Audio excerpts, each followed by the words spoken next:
Bom, página 85 aí do livro da Editora Flex. Eu não sei se vocês sabem que a Editora Flex é só uma coincidência com o nome da escola. Uma baita de uma editora. Vamos lá.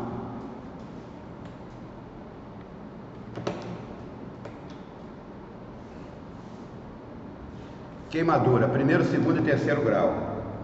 Acredito eu que queimadura de primeiro grau todo mundo já teve. Foi no sol, na praia e voltou vermelho. Pronto, queimadura de primeiro grau.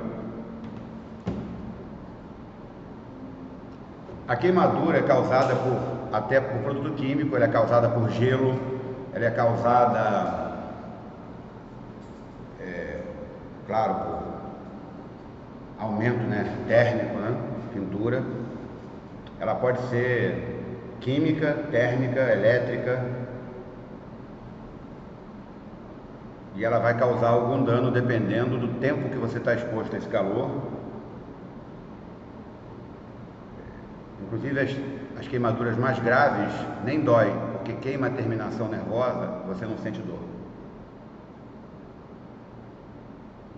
E uma das coisas que acontece com a queimadura, além da lesão local, é a possibilidade de infeccionar, a possibilidade de contaminação.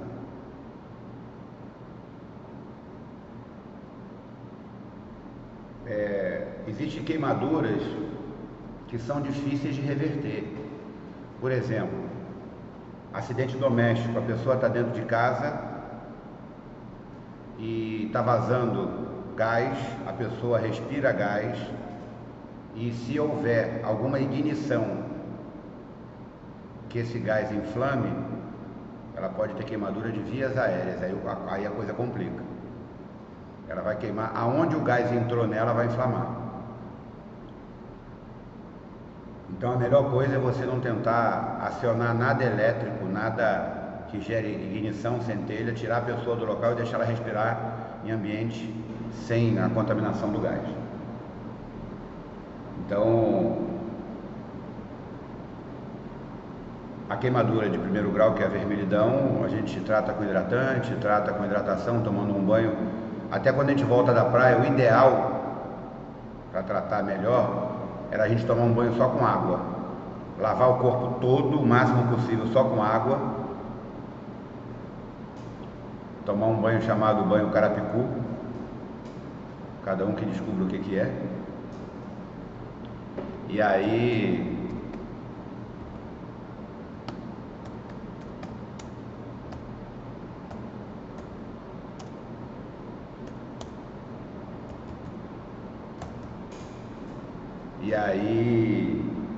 depois passar hidratante e tudo mais e descansar, o certo seria esse. Quando a gente passa sabonete e tudo mais, a gente acaba agredindo mais a pele, fatalmente a gente vai descascar, dificulta um pouco. Bom, queimadura, a gente tem num caso de acidente de carro, a gente teria mais queimadura por conta do incêndio, por conta do carro pegar fogo. Mas no nosso dia a dia, a gente tem produto químico, a gente tem um fogão em casa, a gente tem, seja gás encanado ou botijão, a gente tem algumas possibilidades. No caso doméstico, o gás ele é acrescido a ele metano para poder ele ter cheiro, para você saber que ele está vazando. No caso da queimadura de segundo grau, a segunda etapa aí, ela atinge além da epiderme parte da derme. Formam-se bolhas, todos nós já tivemos uma de segundo grau.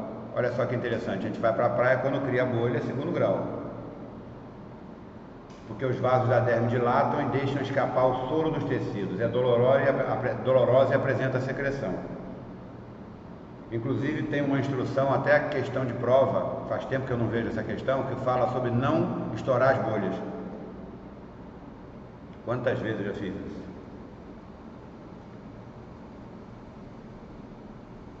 Queimadura de terceiro grau, destrói toda a espessura da pele, atinge o tecido subcutâneo com risco de chegar até os ossos. Apresenta descoloração, carbonização branco ou vermelho cereja.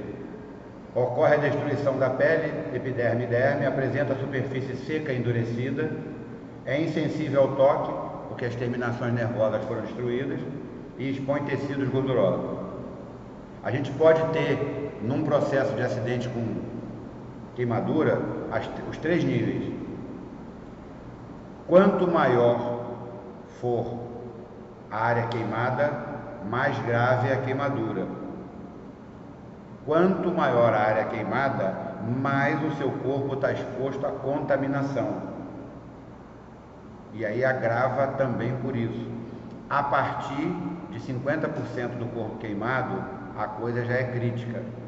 Chance de reverter pequena.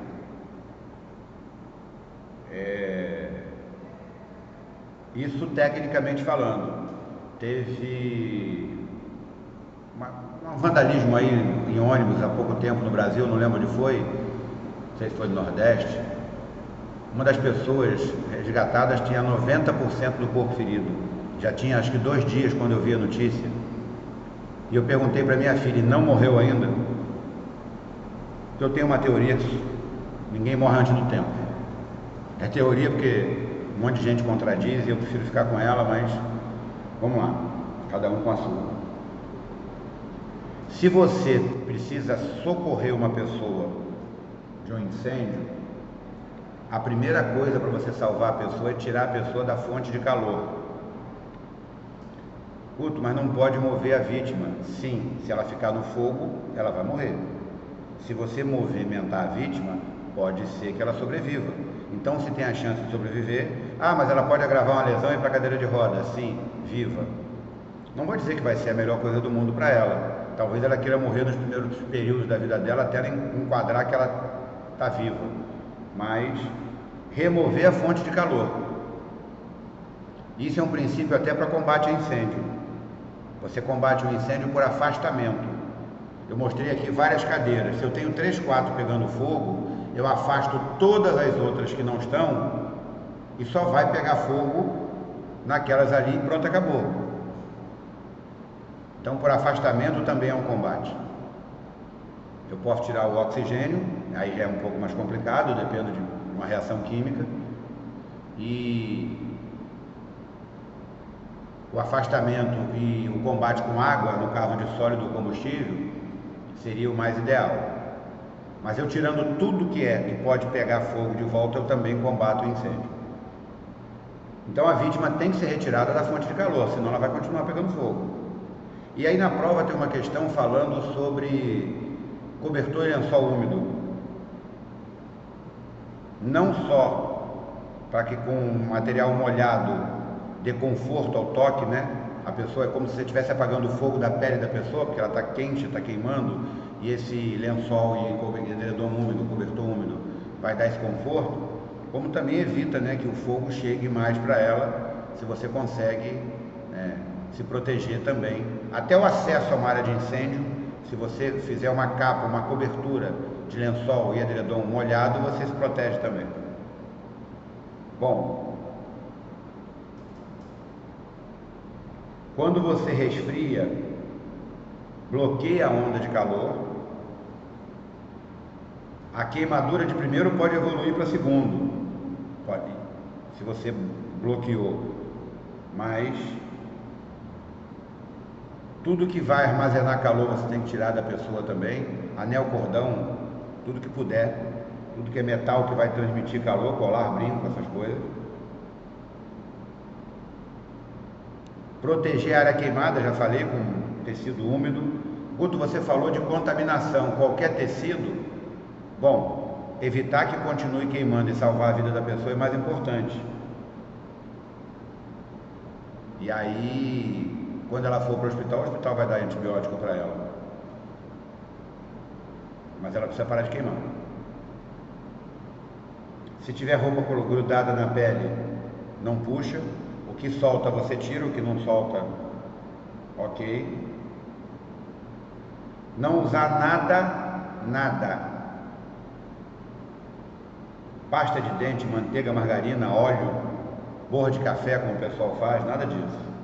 Isso pode aumentar o risco de infecção, além depois de dificultar o trabalho dos profissionais.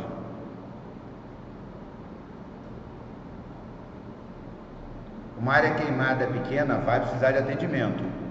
Mesmo que seja uma pequena área do braço ou da perna, O ideal é que você vá para um pronto atendimento, eles vão limpar o local, vão usar uma pomada curativa para queimadura, sulfadiazina de prata, vão te dar procedimento para você cuidar do curativo. Isso é o ideal. Da mesma forma, eu vou fazer um comparativo extremo. A pessoa tem um celular roubado e não dá queixa na delegacia. Aí um dia há um comentário que o índice de criminalidade no município aumentou. O delegado fala assim: não estou vendo isso não.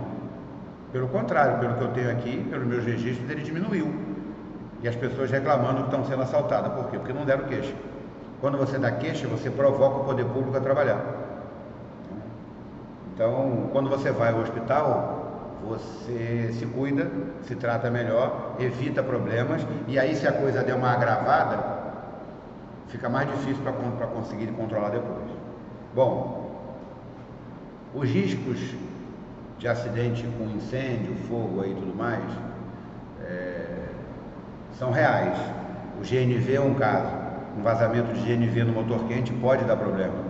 Se não tiver, se ele acumular ali uma centelha elétrica num cabo que partiu, numa bateria que derramou ácido, do próprio combustível que vazou de uma mangueira que destruiu, isso pode acontecer.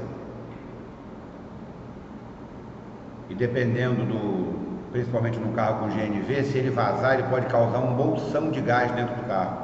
Se você sentir cheiro de GNV e você vê que não tem fogo ainda, você pode desligar o cilindro de GNV na mala do carro. Ele tem um registro. Tomando cuidado porque ele fica muito tempo aberto, sem rodar, só sendo utilizado, e ele pode dar uma emperrada no registro para fechar. Então você roda, ele tem uma indicação, ele tem uma seta dizendo para que lado rodar. Como ele está deitado, não está de frente para você, você pode ter dúvida. Se você não conseguir identificar, roda para um lado e roda para o outro, mas dá para desligar. Você desligando o GNV já é uma forma de combater o incêndio também. E isso está ligado ao primeiro socorro. Desligar o carro. Fala-se de desligar a bateria, mas uma pessoa em condições normais ter ferramentas para desligar a bateria, sem ser cortar o cabo, que também tem que ter um tesourão, cortar o cabo seria o ideal. Também é uma possibilidade. Desligar o carro, desligar a parte elétrica do carro, tudo que alimenta a parte elétrica do carro é positivo desligar. Bom, a gente fez uma explanação rápida sobre queimadura. Em casa a gente tem que tomar cuidado com gás vazando, até um rojão. Nessas épocas que nós vamos entrar daqui a pouco, o pessoal começa a soltar essas flechas que explodem no alto. Quando elas descem inflamadas e batem em algum lugar. Tudo isso pode acontecer. Faltou luz, botou vela dentro de casa, a utilização da vela como um item religioso, perto de cortina, né, em cima de cômoda, de armário, tem que tudo tomar cuidado. Toda manipulação de produto inflamável dentro de casa tem que ser com muito cuidado. Bom, na sequência aí, ferimentos. Continuando na 85 e breve para 86.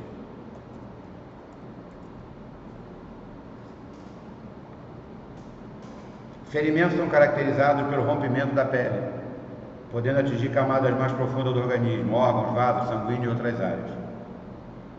Exceto os de menor gravidade, todos os ferimentos requerem sempre pronta atenção médica. Uma raladurazinha, uma coisa, aquela que se lava com água e sabão, não é o caso. Mas algo mais grave do que isso, você precisa ir, até por conta de infecção, até por conta de contaminação. Uma cicatrização, um tratamento pode agravar se tiver algum tipo de contaminação. Página 86, por favor.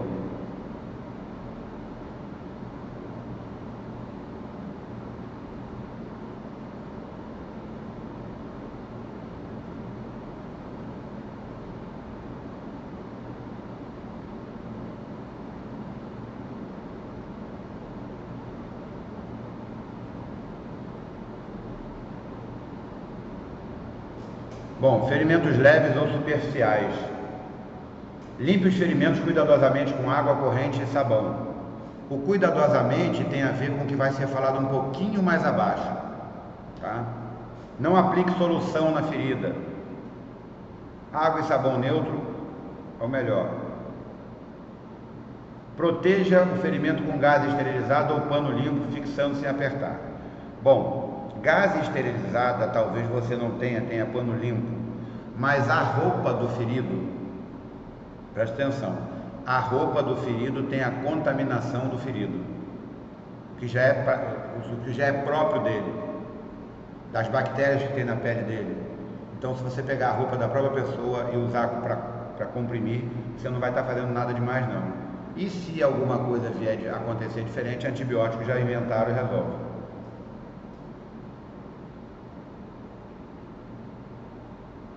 A menos que saiam facilmente, aí esse item que eu falei de lavar com cuidado, durante a limpeza não tente retirar farpas, vidros ou partículas de metal do ferimento. Estourou um vidro, foi projetado na sua direção, às vezes até numa explosão, numa coisa, pedaços de metal e tudo mais, ferimento com faca, né? Tentativa de homicídio, a faca foi enfiada, a pessoa se acidentou, caiu em cima de um pedaço de ferro, esse tipo de coisa não se retira. Leva para o hospital, lá vai ser feito um exame de imagem e após esse exame de imagem vão identificar que procedimento será feito. Porque o que entrou ferindo também sai ferindo. E caso ele pare numa posição que ele comprima um sangramento que ele mesmo causou a lesão, quando você tira, ele libera o sangramento, piora a situação. Uma das coisas, né?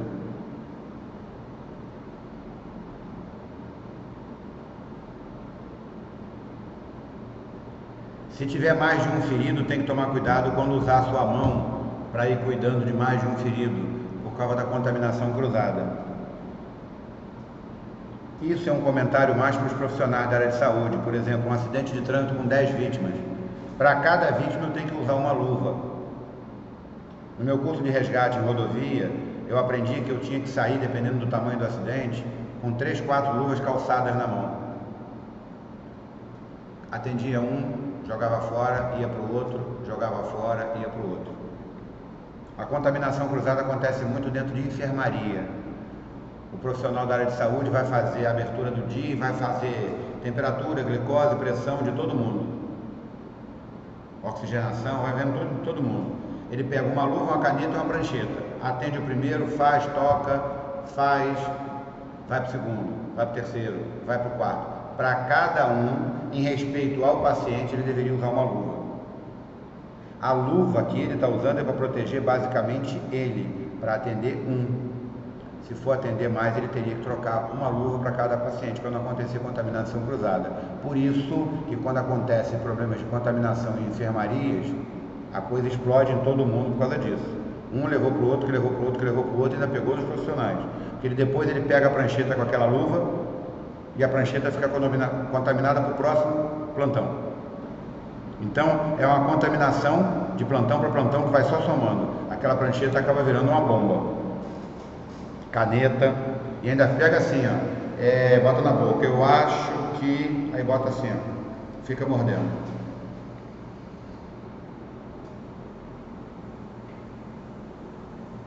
Ferimentos abdominais abertos. Cara, é incrível isso, é incrível. Você vai no hospital, o pessoal da faxina passa fazendo a limpeza, tocando nas portas, tocando na janela, tocando em tudo, na maçaneta, né? Nas camas.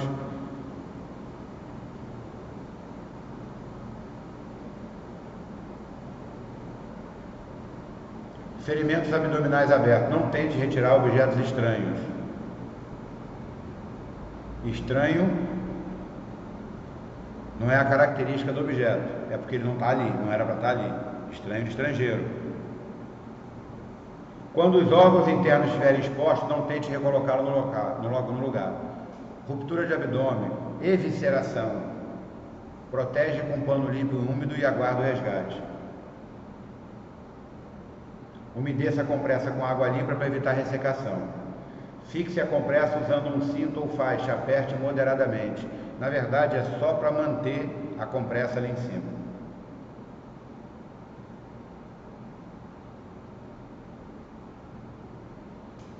Ferimento profundo no tórax. Quando você tem um ferimento no tórax, que ele abre a entrada de ar para o tórax, existe um curativo que é chamado um selo de tórax, que existe ele pronto, mas você pode também improvisá-lo.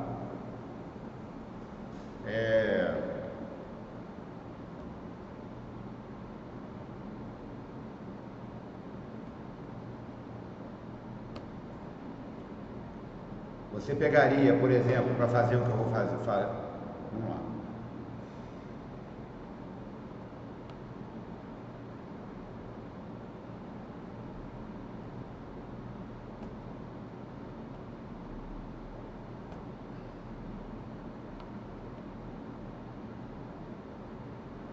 Isso aqui está representando um furo no tórax e isso aqui é o curativo que eu estava falando. O que a gente vai fazer? A gente pega, por exemplo, um papel de embalagem de cigarro, papel celofane qualquer, quadrado, sei lá, 10 centímetros à volta do furo, 10 para cada lado. E aí eu pego uma fita adesiva e fixo ele em 3 pontas.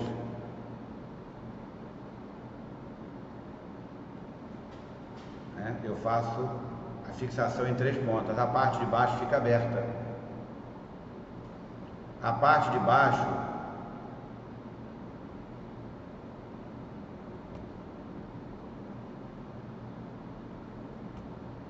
ela vai ficar com o objetivo de dar passagem para o ar. Ar e sangue, né? Ela vai ficar com essa passagem aqui aberta. Bom, quando a pessoa respira, inspira, que ela faz assim, ó, esse plástico faz isso, tapa. Quando ela expira, ele abre, aí tudo que está lá dentro sai. Não entra ar e sai o sangue, não entra ar e sai o sangue, e sai o que não deveria ficar lá dentro, que houve uma ruptura. Então, ele cola quando ela inspira, e quando ela expira, ele abre e aí sai o que tem que sair. Aí eu vou mostrar para vocês, eu acredito que eu consiga mostrar aqui.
Nesse vídeo aqui, acho que dá para mostrar alguma coisa.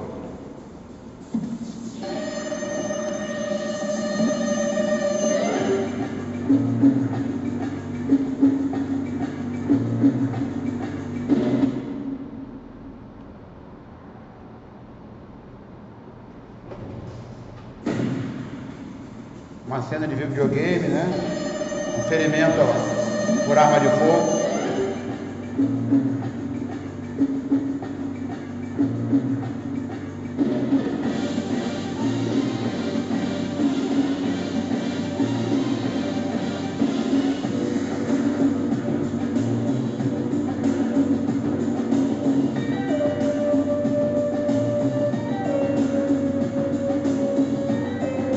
O selo vai ser colocado, ó.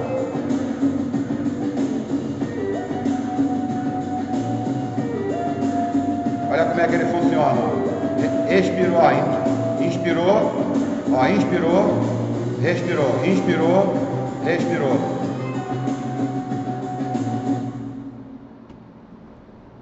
Deu para ver mais ou menos como é que é? Olá, alunos do Force. Continuando na nossa aula de hoje, agora vamos tratar uma vítima com frener de arma de fogo em região de tórax. O que nós podemos fazer utilizando materiais de APK de combate para aumentar a chance de sobrevivência dessa vítima? Bom, eu não quero mostrar mais nada. No máximo eu mostraria o improviso. Eu não achei nenhum improviso aqui.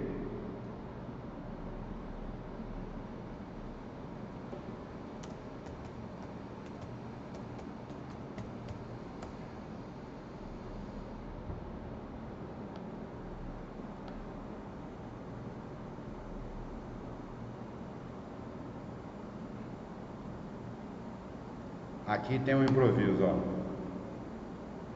Brigadista, você sabe quais as classificações dos curativos e aonde aplicar cada um deles?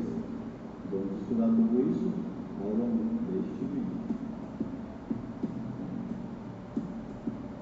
Salve, salve, brigadista, meu nome é Willenberg e você está no Brigada Operação. Olha só. Pontas. E por último temos o curativo somente para contenção de hemorragia. Olha aí. E por último temos o curativo de 3 pontas, que ele é feito quando identificamos que a vítima está com um pneumotórax aberto simples, para que ele não evolua para um pneumotórax hipertensivo. Eu preciso fazer esse tipo de curativo aqui. Ele funciona da seguinte forma: aqui a gente tem um furo causado por... Você vê que ele colocou o plástico ou o papel celofane e, ó, fechou em 3 pontas e deixou a parte de baixo aberta. Um projétil de arma de fogo, aqui o esparadrapo. Quando a vítima inspira, o plástico gruda aqui e não deixa com que entre ar na caixa torácica. Quando ele expira, o ar sai aqui por baixo e junto com o ar sai sangue e secreções que está dentro do tórax do paciente, o que causaria a pneumotórax. Eu vou assoprar aqui agora para que vocês percebam o funcionamento desse tipo de curativo.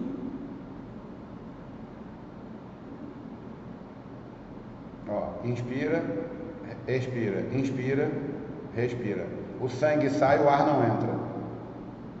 E agora eu vou mostrar como que é feito esse tipo de curativo.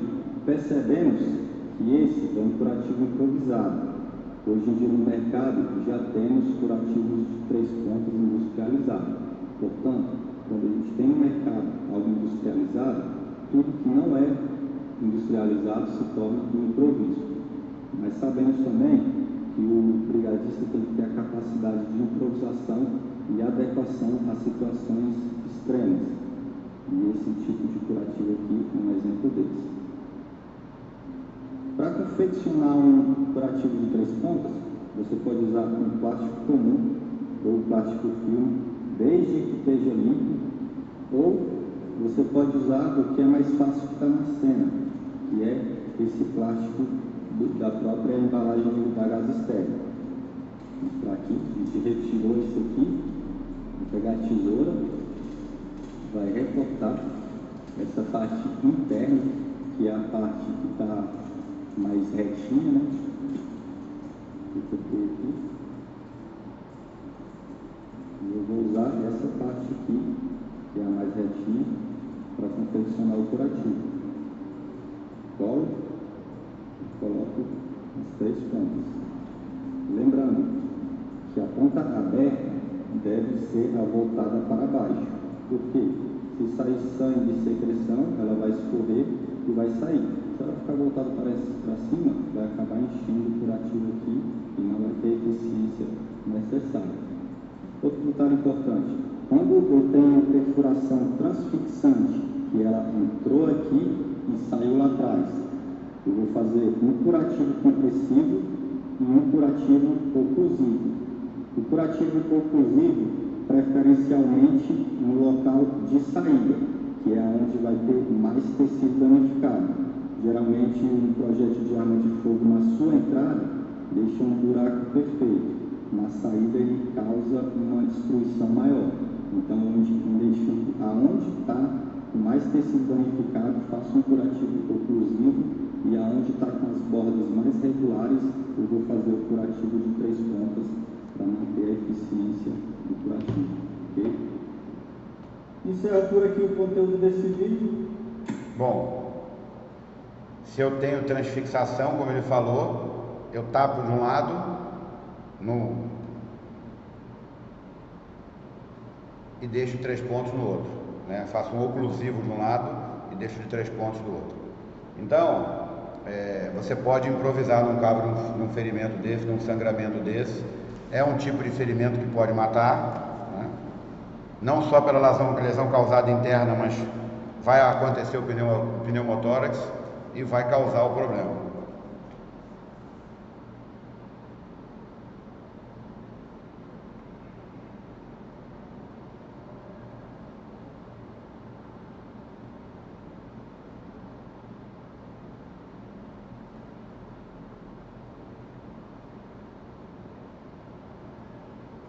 Exatamente. O profissional, ele precisa saber, ele precisa ter treinamento para saber o que é certo. E com base no que ele sabe, como é que é o equipamento, como é que é a estrutura daquele equipamento, ele aprende a também improvisar. Ou seja, ele aprende a, em cima do que ele sabe como funciona, tentar adequar uma técnica.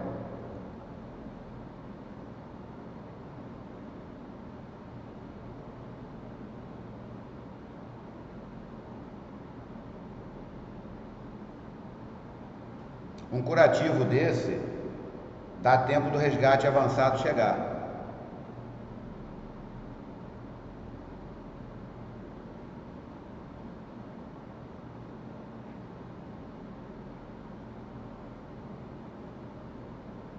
Isso aí, cara. Vai fazer o quê? É isso aí. Ela deve agradecer a pessoa que se sobreviveu, porque às vezes a lesão não sobrevive. Se sobreviveu, vai te agradecer pro resto da vida. Ah, mas ela se contaminou. Ok, antibiótico resolve.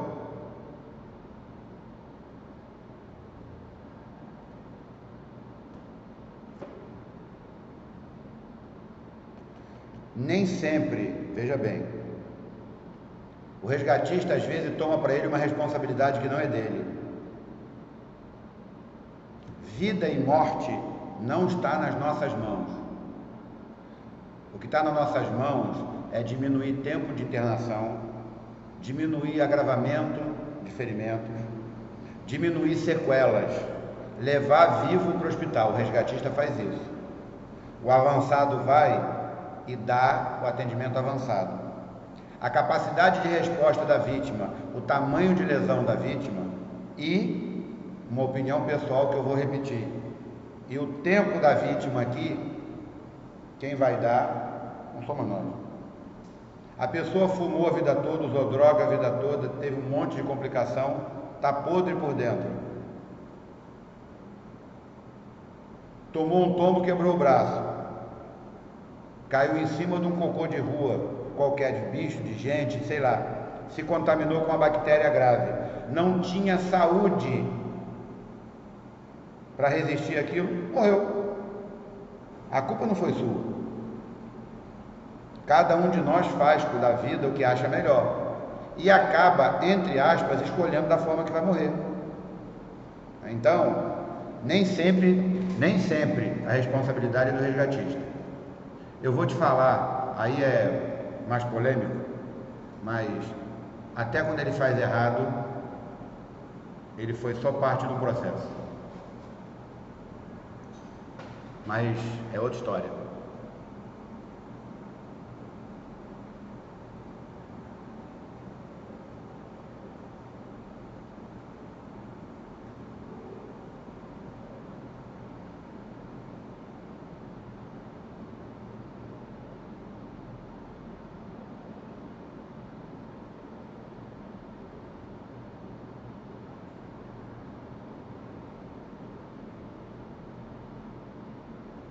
Tá vendo? Uma manobra errada, ultrapassar pelo acostamento, a infração multiplicada por 5, por isso, ó.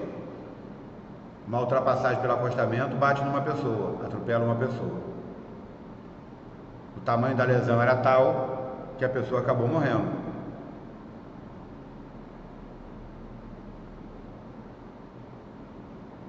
E aí ele vira um politraumatizado, trauma de cabeça, trauma interno, sangramento grave, um monte de coisa. O politraumatismo pode não dar chance para a pessoa.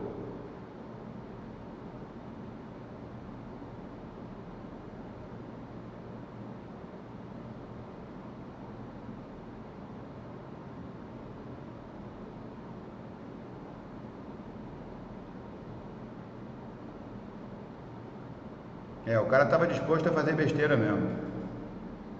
É outra coisa que a gente tem que tomar cuidado. Isso é ver se a cena está segura. Se o agressor está no local, você não pode entrar. O cara deu um tiro, deu uma facada, você tem que aguardar ele sair do local para você dar socorro à pessoa. E talvez o tamanho da lesão não salve a pessoa. Então isso é saber se a cena está segura ou não. Você não pode acreditar que a pessoa que atropelou a outra vai parar para socorrer ou não vai tentar te atropelar também. Então tem que ter certeza que a cena está segura.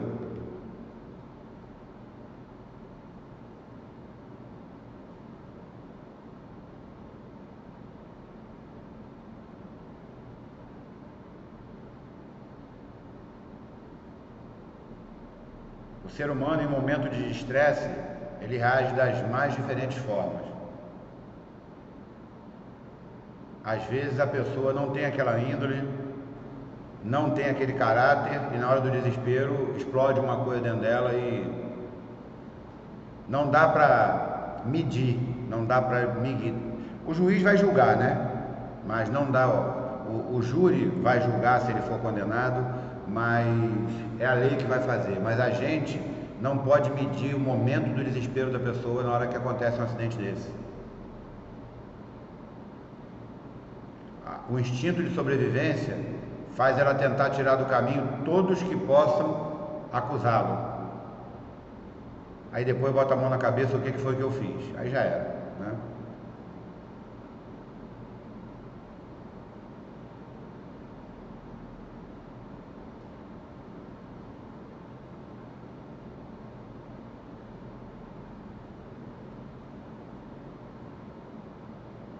É uma situação boa, hein?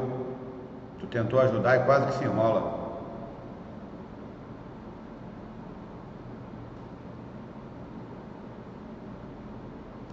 Cara, eu vou dizer pra você, isso tudo que aconteceu com você, Felipe, acontece nos Estados Unidos, acontece na Europa, na Ásia, acontece em qualquer lugar do mundo. Você vê isso em filme? A punição pode até corrigir aquele momento pontual, mas outros vão tomar atitudes semelhantes. Eu acho que a gente tinha que formar pessoas melhores, o máximo possível, mas essas pessoas sempre vão existir. Lá nos Estados Unidos, nós temos uma política carcerária muito melhor que a do Brasil. Lá em alguns estados tem pena de morte e as pessoas não deixam de ser presas por isso, não deixam de cometer crime por isso. Quando você vai para o sistema penitenciário, se você quiser mudar, lá eles te dão a chance de mudar. E tem gente que sai e continua cometendo crime. Então, falar de lei severa ajuda pontualmente, mas é remédio. Tá com dor de cabeça? Toma dipirona. Ah, mas dipirona é muito suave, eu vou pegar um remédio mais severo. Ah, toma Tramal. A dor de cabeça vai passar, mas eu não cuidei do problema, eu só cuidei do sintoma. Esse é o grande problema.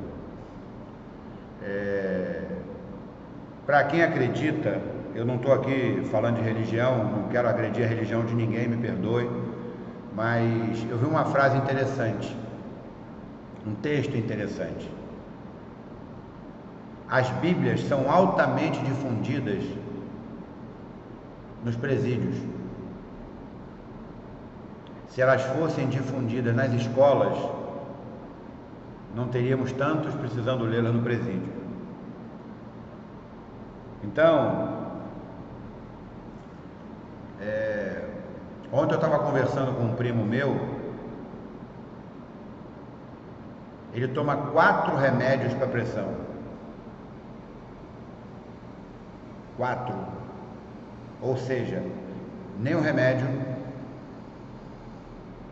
causa o problema, corrige o problema.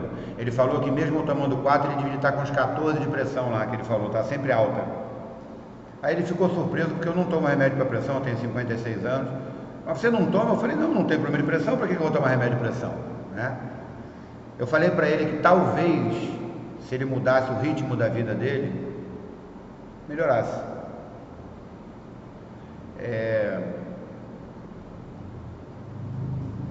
Tratar o sintoma simplesmente não resolve.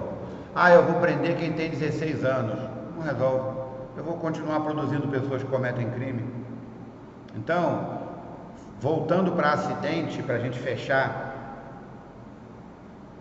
nós falamos aqui de alguns métodos, de alguns ferimentos, de algumas formas de conter sangramento, mas o melhor é não ter acidente, ok? Vou encerrar agora para a gente entrar na próxima, daqui a pouco a gente volta.